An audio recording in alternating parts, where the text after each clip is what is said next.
dinimizlə bağlı, İslam dininin həqiqətləri ilə bağlı. Məni narahat edən məsələ nədir? Bilirsiniz ki, deməli bu yaxınlarda bizim kanalda mən yox, başqa bir aparıcımız deməli bu məsələlərlə bağlı danışıb. Bir neçə mollalar var ki, onların xütbələrini şərh eləyib, başlayıblar onu təhqir eləməyə və s. və axır.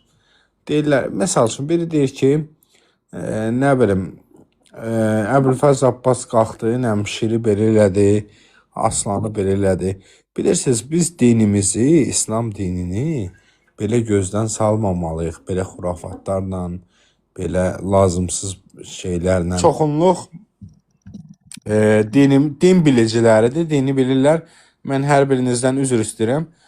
Başda Sami bəy olmaqla, çünki Sami bəy din bilicisidir. Mən onun yanında danışmağım ayıb olar. Mən bax sizə sual verirəm. Mən sizə sual verirəm. Bax Sami bəy, mən sizə sual verirəm.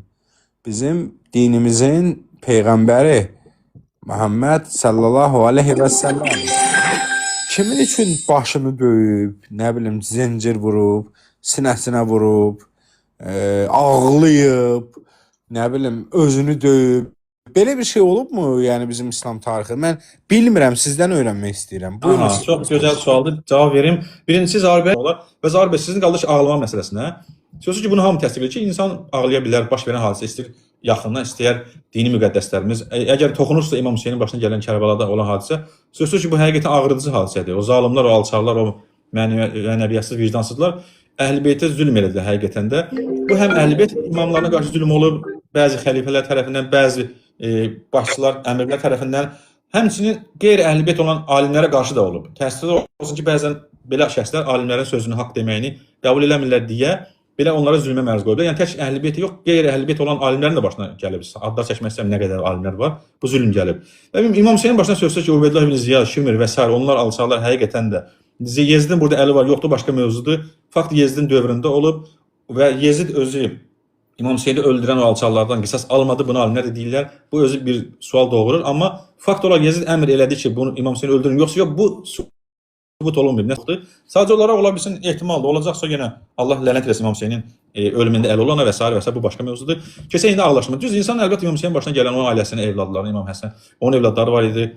Xanım Səkinə, Rüqeyyə, Zeynəbin. Bunların başına gələnlər yetim qalmaları, ərsiz qalmaları, qardaşsız qalmaları sözsüz ki, insanı düşünəndə, fikirləşəndə ağlayır insan.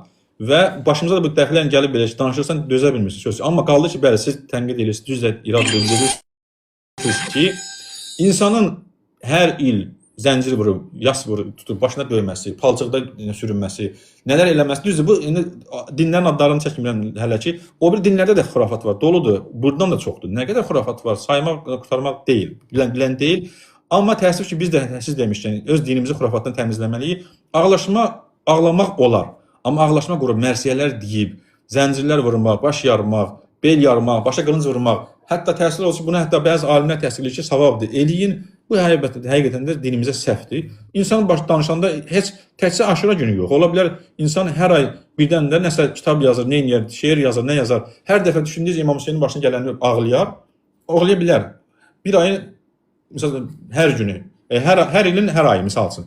Amma hər il Aşura gəldi, mən zəncir vurum, baş yarım, belə şeylər eləyim, nələr eləyim, ehsanlar verim, yiyib-içmələr eləyim. İmam Hüseyin orada susuz, ac, zalimlər tərəfindən susuz qaldı, az qaldı. Bu birisi burada ehsan verib, yemək-içmək keyf edirlər. Bu düzgün deyil həqiqətən də. Bəli, buyurun.